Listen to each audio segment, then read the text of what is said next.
रामकृष्ण रे. पांडुरंगा करू प्रथम नमन, दुसरे चरण संतांची या. धन्य धन्य एकनाथा तुमचे चरणी माझा माथा, तुमचे चरणी माझा माथा, तुमचे चरणी माझा माथा. पांडुरंग परमात्मा मौली ज्ञानोबाराय, जगद्गुरु तुकोबाराय आणि शांती ब्रह्मश्री एकनाथ महाराजांचे चरणी नतमस्तक होऊन त्यांना दंडवत करून आपण आपल्या सेवेला सुरुवात करूया. नाथांची भारुड ही आपली चिंतन मालिका चालू आहे. भारुडावर एक एक अभंग घेऊन आपण त्या ठिकाणी चिंतन करतो आहोत. मला असं वाटते कालपर्यंत आपले 11 भाग झाले आणि आज नाथांची भारुड भाग 12 यात आपण प्रवेश करतो आहोत. नाथांची भारुड आणि त्यावरचं चिंतन करत असताना आपण अनेक अंगानं चिंतन करतो आहोत. आज ज्या अभंगावरती आपण चिंतन करणार आहोत त्या अभंगाचं शीर्षक म्हणा किंवा ज्या नावाने तो अभंग ओळखला जातो, ते भारुड ओळखला जाते, ते असं आहे बाहुले या सदरातलं ते भारुड आहे. बाहुले बाहुले म्हणजे प्रत्येकाला माहिती आहे ना बाहुले म्हणजे काय. आपण लहान मुलांसाठी जे बाहुले आणतो त्याला बाहुले म्हणायचं. खेळण्याची साधनं नाही का. आजकाल ते आपण म्हणतो डॉली बिली काय असते ते नाही का. खेळण्याची साधनं, लहान मुलांना खेळण्याची साधनं आणतो त्याला आपण बाहुले म्हणतो. आणि नाथराय या बाहुले या प्रकरणातून आपल्याला या ठिकाणी काहीतरी वेगळं सांगण्याचा प्रयत्न करतात. वेगळा सिद्धांत आपल्या समोर मांडतात. निर्गुण निराकार असलेला ब्रह्म, त्या ब्रह्माची जाणीव न करता आपण काय करतो याचं एक थोडंसं सांगड घालत नाथरायांनी या बाहुले या भारुडामधून ठेवलेले आहे. सर्वप्रथम आपण बाहुल हे जे भारुड आहे ते काय आहे ते बघू. त्याआधी एक विनंती अशी करायची आहे की आपण आजपर्यंत ज्ञानेश्वरीवर चिंतन केलं, आपण हरिपाठावर चिंतन केलं, नैमित्तिक आपण चिंतन केली आणि आता आपण भारुडाचं चिंतन करतो आहोत. पुढेही आपण संत वाङ्मयावर चिंतन करणार आहोत. संतांचे अमृत वचन हे आपलं युट्यूब चॅनल आहे. या युट्यूब चॅनलवर आणि विशेष असं आहे की अनेक पारमार्थिक आध्यात्मिक युट्यूब चॅनल आहेत, पण ते अनेक विध प्रवचनकार कीर्तनकारांची कीर्तने प्रवचने त्यातून प्रसारित करतात. पण हे असं एक चॅनल आहे संतांचे अमृत वचने. या चॅनलवर मी स्वतः संत महात्म्यांचे वचनाचा काय असेल ते त्यातून थोडाफार अभ्यास करून मी स्वतः ते चिंतन मांडत असतो. म्हणून संतांची अमृत वचने हे यूट्यूब चॅनल आपण सबस्क्राईब केलं नसेल तर जरूर करा. आणि नाही एवढ्यावरच थांबायचं नाही तर आपले मित्र नातेवाईक जवळचे आप्त स्वकीय ज्यांना अध्यात्माची आवड आहे अशांना आणि ज्यांना आवड नाही अशांना सुद्धा, जेणेकरून त्यांनाही आवड निर्माण होईल, अशांना सर्वांना हे यूट्यूब चॅनल सबस्क्राईब करायला सांगा. असो, भारुडाकडे वळत असताना जे बाहुले नावाचं जे भारुड आहे ते भारुड असं आहे महाराज. मोठं गोड असं भारुड आहे. शिळा तांब्याचे बाहुले केले, शिळा तांब्याचे बाहुले केले, पाट मांडोनी वरी बसविले, पाट मांडोनी वरी बसविले, वस्त्र अलंकारे गुंडाळिले, वस्त्र अलंकारे गुंडाळिले, मना आले ते नाम ठेविले, मना आले ते नाम ठेविले, या जनासी लागले वेड, या जनासी लागले वेड, या जनासी लागले वेड, या जनासी लागले वेड.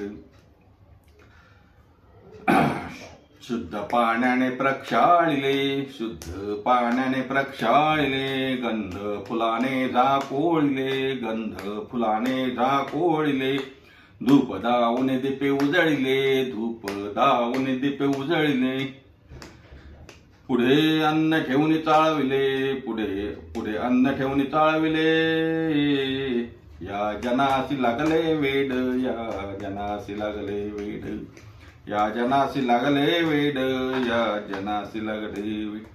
घेरे घेऊन भोवन दिले, घेरे घेऊन भोवन दिले, आडवे पडून दंडवत केले, आडवे पडून दंडवत केले, आप पर नाही देखिले, आप पर नाही देखिले, एका जनार्दनी ओळखिले, या जनासी लागले वेड, या जनासी लागले वेड, या जनासी लागले वेड, या जनासी लागले वेड.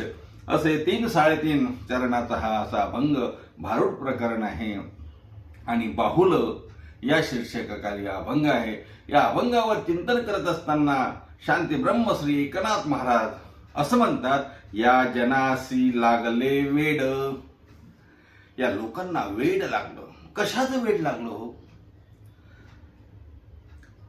इथे जन्माला आलेला जो जीव आहे त्या दृष्टीनं नाथराय बोलतात. पशुपक्ष्यांचा इथे विचार नाही. या जनाशी लागले वेड, वेड लागले या जनाला. वेड्यासारखे करतात महाराज. वेड्यासारखे करतात म्हणजे काय करतात? दगड मारतात का एक दुसऱ्याला? नाथराय म्हणतात, हो हो तसंच करतात. हो, वेड्यासारखे वागतात, पागलांसारखे वागतात, मॅड झाले, त्यांचं डोकं ठिकाण्यावर नाही, असं नाथ म्हणतात. आता आणखी एक मुद्दा मी तुम्हाला इथे सांगतो. नाथराय या जनाशी लागले वेड असं जेव्हा म्हणतात तेव्हा कुठल्या जनाला वेड लागलं?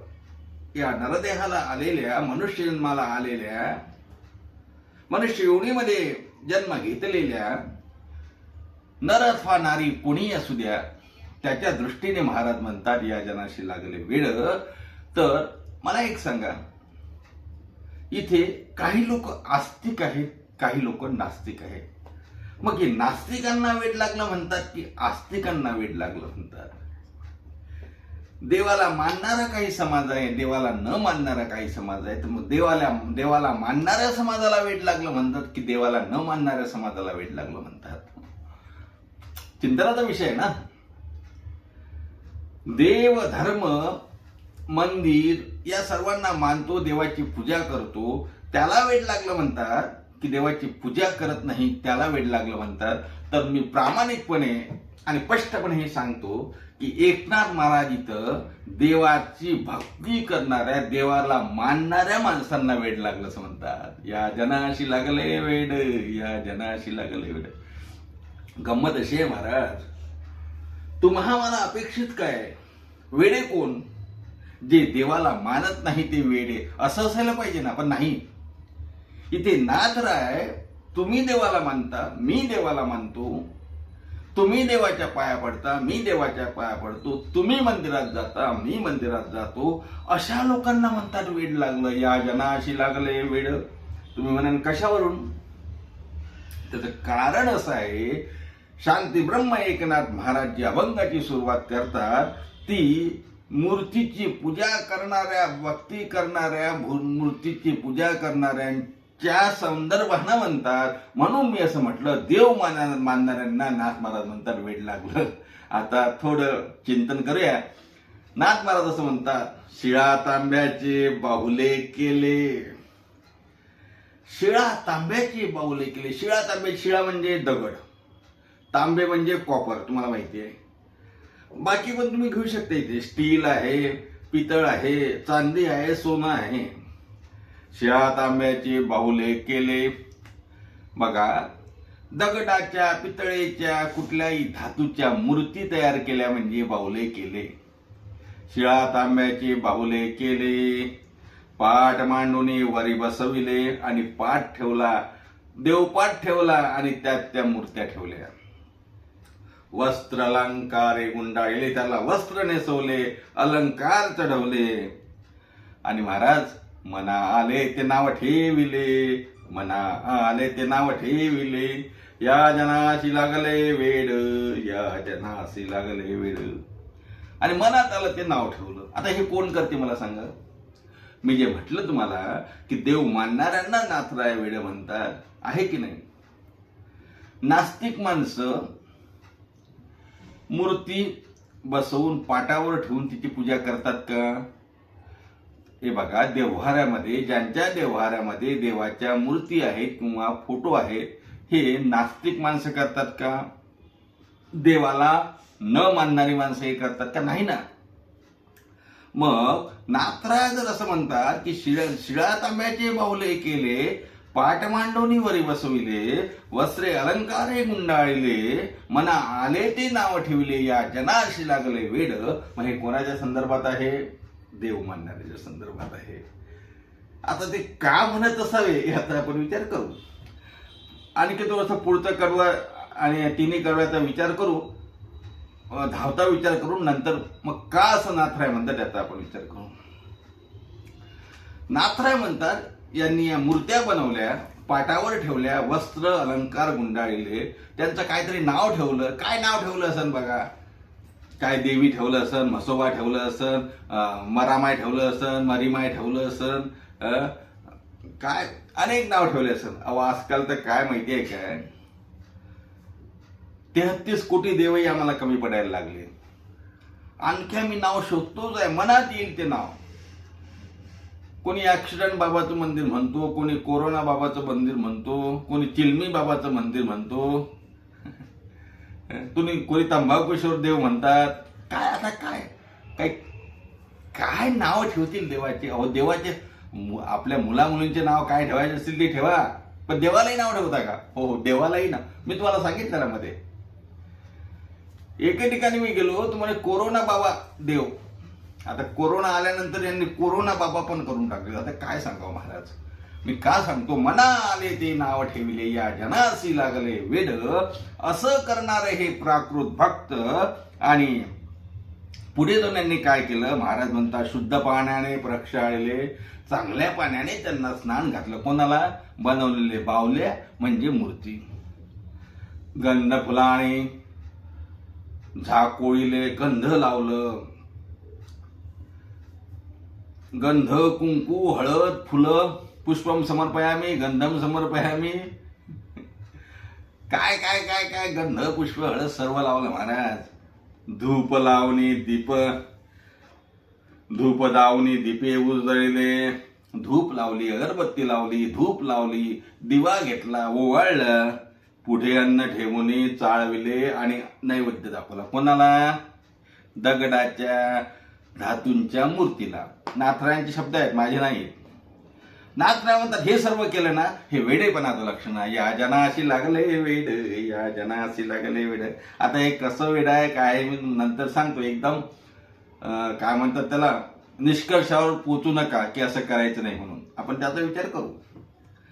पुढे जाऊन नाथ महाराज असं म्हणतात, घेरे घेऊनी भोवंडिले, घेरे घेऊनी भोवंडी. घेरे घेऊन भोवंडिले, घेरे घेतले म्हणजे फिरला. कोणाच्या पुरती? मूर्तीच्या भोवती. मंदिरामध्ये गेलं की देवाच्या भोवती फिरला, तिथं दंडवत घातलं, नमस्कार केला, आडवे पडवून दंडवत केले, आप बर नाही देखिले, एका जनादनी ओळखले. आप पर भाव ठेवला नाही महाराज तिथे. आणि मग नाथ महाराज म्हणतात खरी भक्ती काय आहे, मूर्तीपूजा काय आहे हे आम्ही ओळखलं, असा थोडक्यात अर्थ आहे. आता पुढचा अर्थ मी तुम्हाला सांगतो. शांती ब्रह्मनाथराय वेड लागलं असं म्हणतात. कुणाला वेड लागलं? ज्यांनी ही मूर्तीपूजा केली.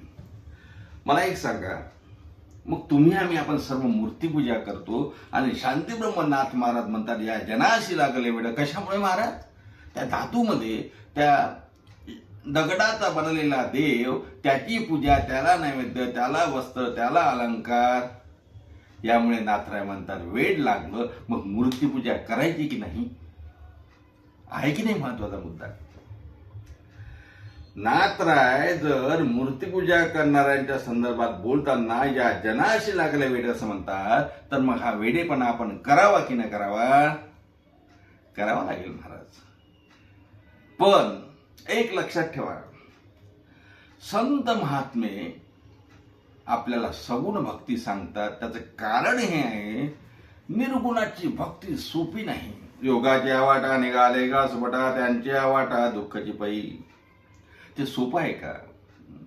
हो, लोखंडाचे चणे खावे असा योग कठीण आहे, निर्गुण भक्ती कठीण आहे. आपण सगुण निर्गुणावर बराच एकदा आपण विचार केलेला आहे. आता मला सांगता येणार नाही, माऊली ज्ञानोबांच्या ज्ञानेश्वरीवर प्रवचन करताना आपण विचार केला ना, सगुण काय निर्गुण काय.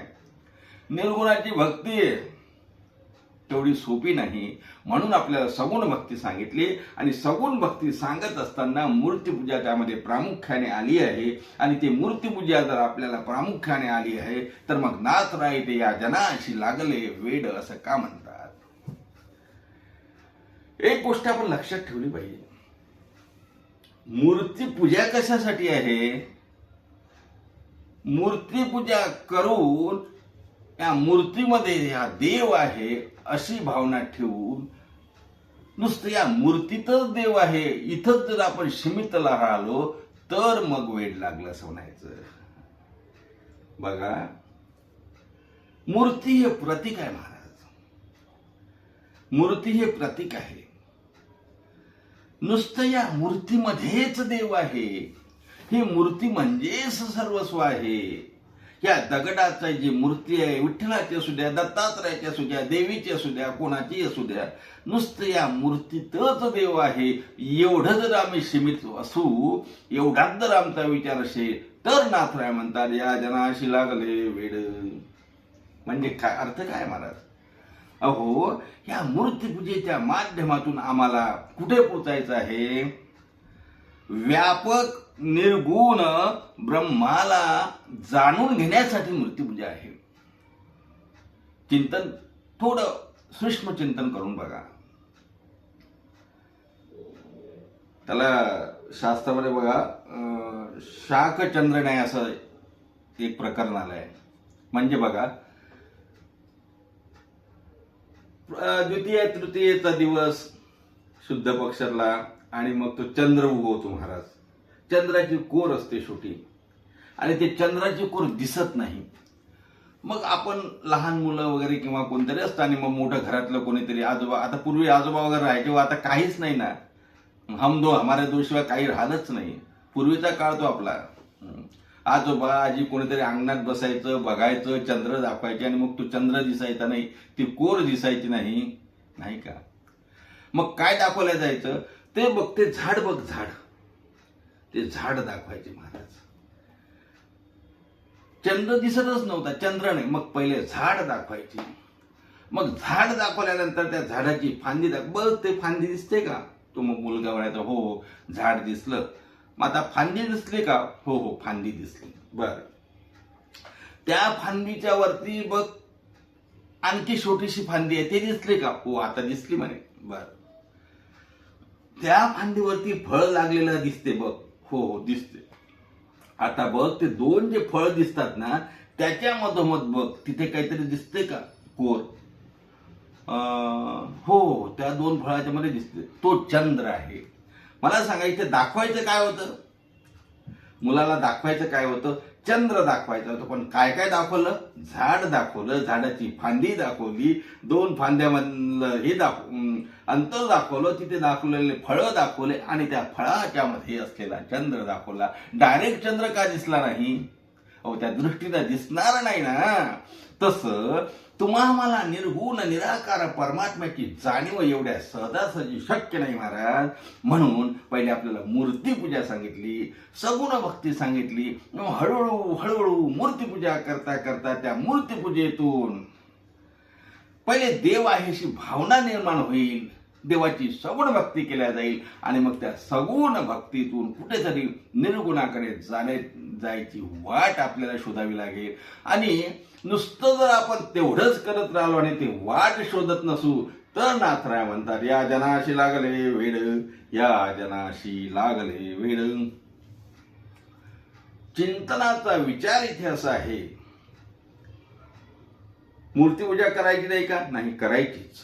मूर्तीपूजा करत असताना देव या नुसतं मूर्तीतच आहे हा भ्रम न ठेवता या मूर्तीतही देव आहे अशी भावना व्हायला पाहिजे. माझा मुद्दा कळतो का, मी काय सांगतो आहे. देव या मूर्तीत आहे असं समजल्यापेक्षा देव ह्या मूर्तीतही आहे. वाक्य लक्षात आलं. देव या मूर्तीतही आहे म्हणजे देव इतरत्र सुद्धा आहे. आणि मग जेव्हा आम्ही मूर्तीत देव बघू तेव्हा इतरत्र सुद्धा देव आहे ही भावना यावी यासाठी नाथराय म्हणतात अरे ती भावना मनात येऊ दे, नाहीतर या जनासी लागले वेड, या जनासी लागले वेड. महाराज असं आहे, मूर्तीपूजा करता करता मूर्ती, अहो मला सांगा, ही दगडाची मूर्ती, त्या दगडावरती हातोळे मारू मारू बनवलेली मूर्ती आहे. दुकानात ती असली म्हणजे त्यात देव आहे का? घरी आणली, प्राणप्रतिष्ठा केली, देवत्व आलं. बरं, मग मला सांगा, सर्वत्र देव आहे असं जेव्हा आम्ही म्हणतो, तेव्हा मग बाहेरच्या दगडाच्या मूर्तीत देव नाही, दगडात देव नाही का? खूप चिंतनाचा विषय आहे महाराज.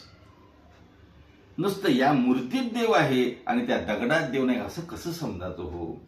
विठ्ठल जळस्थळी भरला, रिता ठाव नाही उरला, असा जर आमचा सिद्धांत आहे, अशी जर आमची मांडणी आहे, अशी जर आमची भूमिका आहे, तर नुसतं मूर्तीतच देव कसा, असा विचार येतो ना.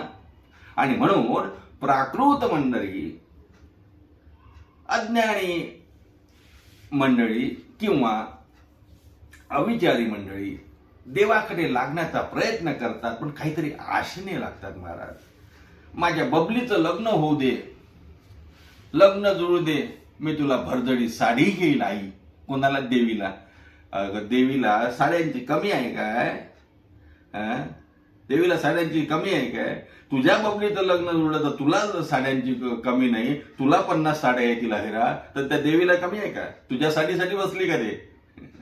अर्थात संसारातल्या इच्छा पूर्ण करून घेण्यासाठी आम्ही नवस करतो, आम्ही देवाचा धावा करतो. त्यामुळे नाथराय म्हणतात, अशा काहीतरी उद्देशानं आपण धावा जो करतो ना, म्हणून या जनासी लागले वेड.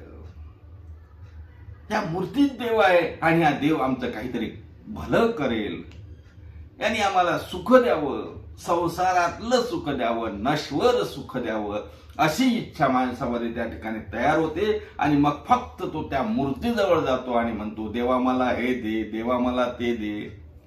असं जे वागणं आहे ना, हे वागणं बरं नव्हतं. म्हणून नाथराय म्हणतात, या जनासी लागले वेड, या जनासी लागले वेड. महाराज असं आहे, मूर्तीमध्ये देव आहे, सर्वत्र देव आहे, म्हणजे आपपर सर्व भावना जाऊन जगतामध्ये देव आहे, ही भावना प्रस्थापित होण्यासाठी मूर्तीपूजा आहे. संत महात्म्यांनी आणि विशेषतः जर बघितलं तर वारकरी संप्रदायामध्ये हा विचार चांगल्या प्रकारे प्रस्थापित संतांनी केला. महाराज, भगवान श्रीकृष्ण सुद्धा गीतेमध्ये सांगतात ना, हो, वासुदेव सर्वती समात्मा सुदुर्लभा, देव सर्वत्र आहे, जगतामध्ये सर्वत्र देव आहे. वासुदेव प्रकरणामधला भंग आहे ना, जनिवनी अवघा देव, जनिवनी अवघा देव, वासनेचा पुसावा ठाव, वासनेचा पुसावा ठाव, मग आवडतो वासुदेव, ऐसा म्हणी असुद्या भाव गा, नरी रामा गोविंदा वासुदेवा. म्हणजे नुसतं मूर्तीमध्ये देव नसून तो सर्वत्र जगतामध्ये देव आहे, अशी भावना निर्माण व्हायला पाहिजे. मी मागे पण मला वाटते बोललो होतो, पुन्हा सांगतो, सर्वत्र देव आहे, प्राणी मात्रामध्ये देव आहे, पण प्रतिकात्मक आपल्याला मूर्तीमध्ये आपण देव का समजायचं? मला सांगा, आपली सगुण भक्ती आहे महाराज, कुठेतरी मन लागलं पाहिजे, देवाकडे वळलं पाहिजे, आणि हे वळल्यानंतर मग हे भाव समजत असतात. अगोदरच जर म्हटलं सर्वत्र देव आहे, तर उद्या कोणीतरी रस्त्यावरचं कुत्रं घरात घेऊन यायचं, त्याला आंघोळ घालायची, पाटावर बसवायची, त्याला गंध लावायचं, त्याला हार घालायचं, म्हणत यातही देव आहे बाबा, रोज नमस्कार, चालेल का? उद्या कोणी डुकराला घरात घेऊन, डुकरातही देव आहे, गाढवात देव आहे, मग डुक्कर घरी आणून देवपाटात बसवायचं का? अर्थ तसा नाही. देव, एक उदाहरण सांगू का? हे बघा, नुकतंच लग्न झालेली मुलगी सासरी गेली, काय करते सासरी? ती सर्वांसाठी स्वयंपाक बनवते महाराज, सर्वांचं सर्व करते, चहा बनवते, स्वयंपाक बनवते, सासरे बुवांना लागलं ते देते, सासूबाईला देते, नंदेला देते, दिराला देते, सर्वांना सर्व देते की नाही? सर्वांची सेवा करते, पण समर्पण कोणाला करते? सर्व भावानं समर्पण फक्त नवऱ्याला करत असते. जरी कुटुंबातले सर्व सदस्य जवळचे आहे, प्रेमाचे आहे, आपले आहे, तरी समर्पण मात्र नवऱ्याला आहे. तसं या ठिकाणी सर्व प्राणीमात्रांच्या ठिकाणी जरी देव असला तरी देव आहे ही बुद्धी ठेवायची आहे, देव म्हणून पूजा करायची नाही महाराज, हे लक्षात ठेवलं पाहिजे. आणि म्हणून जसं जडीवणी अवघा देव वासनेचा पुसावा ठावं, तसं नाथरायांचं एक प्रमाण सांगतो. नाथराय म्हणतात ना, आपल्या नेहमीचं प्रमाण आहे ना,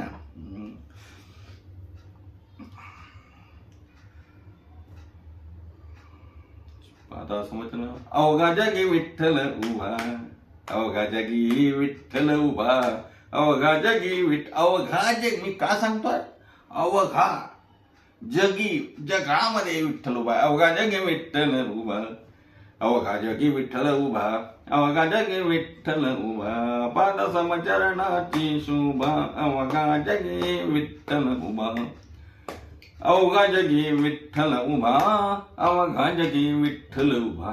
हे जगत विठ्ठलानं भरलेलं आहे. मग हे जगत जर विठ्ठलानं भरलेलं आहे तर मग पंढरपूरच्या नुसतं पांडुरंग परमात्मा नुसतं विटेवर उभा आहे का? हो, तो विटेवर तर आहेच आहे. विटेवर उभा आनंदाचा स्कंद, तुकाराचे छंद नाम घोष, अहो विटेवर आहेत. पण विटेवर असलेला भगवान पांडुरंग परमात्मा जेव्हा सर्वत्र आहे असा आमचा भाव निर्माण होईल ना, त्यावेळी खऱ्या अर्थानं आम्ही सुज्ञ आणि शहाणे ठरू. नाहीतर तोपर्यंत या जनाशी लागले वेड, या जनाशी लागले वेड.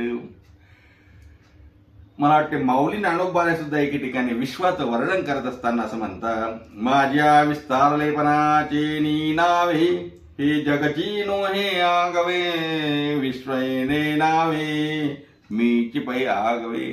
हे विश्व म्हणजेच मी आहे. विश्वी विश्वंबर, हे विश्व म्हणजे भगवान आहे. म्हणून नुसतं संकुचित विचारानं शिळा तांब्याचे बाहुले केले, वरी पाट मांडुनी वरी बसविले, वस्त्रे अलंकारे गुंडाळिले, वस्त्रे अलंकारे गुंडाळिले, मना आले ते नाव ठेवले, या जनासी लागले वेड. असं चालणार नाही. कुणालाही देव बनवायचं, कुठलाही दगड घ्यायचा, कुणालाही शेंदूर फासायचं चालणार नाही महाराज. कुठंतरी आपली एक बुद्धी एकाग्र करून भजन करायचं, भक्ती करायचं, आणि ते करता करता करता सगुण रूपातून निर्गुण ब्रह्माकडे जाण्याचा आपला प्रयत्न होईल. एवढ्या लवकर होणार नाही. 10 वर्षात, 20 वर्षात, 40 वर्षात, 50 वर्षात नाही. अहो, या एका जन्मात जरी झाला नाही तरी पुढच्या जन्मात जरी झाला तरी चालेल. पण निर्गुण निराकार ब्रह्मस्वरूप होण्यासाठी आपल्याला तिकडे जावंच लागेल. म्हणून अशा प्रकारचं प्राकृत मना आले ते नाव ठेविले, याचं तुकोबाराय म्हणतात, नाथराय म्हणतात, हे वेडेपणाचं लक्षण आहे. हे वेडेपणाचं लक्षण, हा वेडेपणा आपल्यातून जावा आणि सुज्ञ आणि शहाणपणा यावा, यासाठी संत वचन, नाथरायांचे भारुड, नाथरायांचा अभंग याचं चिंतन या दृष्टीने व्हायला पाहिजे. नाथराय शेवटच्या त्यांना सांगतात, घेरे घेऊन भोवंडिले, आडवे पडून दंडवत केले, आपपर नाही देखील. ज्यांनी आप आणि पर हा भाव त्या ठिकाणी गेला महाराज, त्या ठिकाणी मग त्यांनी खरं ओळखलं की पूजा कुणाची करायची, मूर्ती पूजा कशी करायची, तोच त्याने ओळखलं. कोणी? ज्याचा आप पर भाव गेला. मी आणि मी माझे अंतकरण उचलले द्यायचे अंतकरण, पार्था तो संन्याशी जाणं निरंतर. मी म्हणजे आप आणि पर हा भाव जिथे जातो त्या ठिकाणी मग खऱ्या अर्थानं भगवत कृपा होते, भगवताचं चिंतन होते, भगवत स्वरूपाची प्राप्ती होते. आणि मग अशा प्रकारे एक केंद्रित एका ठिकाणी आपण देवाला बघतो, तो भाव त्या ठिकाणाहून निघून जातो. नाथराय अभंगातून खऱ्या अर्थाने या भारुडातून आपल्याला हे सांगतात, व्यापक निर्गुण ब्रह्माला न जाणता पाषाणाच्या प्रतिमेची देव म्हणून पूजा करणं आणि देव हा मानुष्यधारी आहे या समजुतीच्या आधारावर त्याच्याकडून काहीतरी मागून घेण्याचा प्रयत्न करणं, याला वेडेपणा म्हणतात. या चक्क वेडेपणामध्ये फसलेले तुम्ही आणि आम्ही आहोत. म्हणून नाथराय म्हणतात की अरे तुम्हाला वेड लागलं. नाथराय सांगतात, या जनाशी लागले वेड, या जनाशी लागले वेड. आणि मग हे लागलेलं वेड आपल्याला बाजूला करायचं असेल तर काय करावं लागेल महाराज? मी अगोदर सांगितलं, इथे नास्तिकांसाठी हा भंग नाही, हा भंग आस्तिकांसाठी आहे, हा भंग भक्तांसाठी आहे. हे भारूड देवाला मानणाऱ्यांसाठी आहे. म्हणून देवाला मानणाऱ्यांनी मूर्तीपूजा करत असताना मूर्तीपूजा जरूर करावी, पण एक दिवस मूर्तीपूजा करत करत या मूर्तीत देव आहे असं समजत असताना हा देव नुसतं मूर्तीतच नाही तर सर्वत्र आहे ही भावना मनाशी घेऊन मग देवाचा आपला ठरलेला आकार या विश्वाकाराच्या रूपाने आपल्याला दिसेल. आणि खऱ्या अर्थाने या जगताला विश्वस्वरूपाला आपण ब्रह्मस्वरूप समजू, आत्मस्वरूप समजू. त्यासाठी पांडुरंग परमात्माच्या चरणी, नाथरायांच्या चरणी प्रार्थना करू. देवा, आमचं वेडेपणा जाऊ दे आणि आम्हाला तुला ओळखण्याची सुज्ञपणा, शहाणपणा आम्हाला दे. एवढंच सांगून आजच्या या बाहुली या भारुडावरचं चिंतन आपण इथेच थांबू. पुढच्या भागामध्ये पुन्हा भेटूया नवीन कुठलं आपलं एखादं भारुड घेऊन. तोपर्यंत सर्वांना रामकृष्ण रे. आणि आपल्या प्रथेप्रमाणे आपण एकदा भजन करू नाथरायांचं. भानुदास एकनाथ, भानुदास एकनाथ, भानुदास एकनाथ, भानुदास एकनाथ, भानुदास एकनाथ, दास एकनाथ, भानुदास एकनाथ, भानुदास एकनाथ, भानुदास एकनाथ, भानुदास एकनाथ. पुंडलिकवर धैर्य ठेवलं श्री ज्ञानदेव तुकाराम दत्तात्रय जनार्दन श्री एकनाथ. माऊली ज्ञानेश्वर महाराज की जय. शांती ब्रह्म श्री संत एकनाथ महाराज की जय.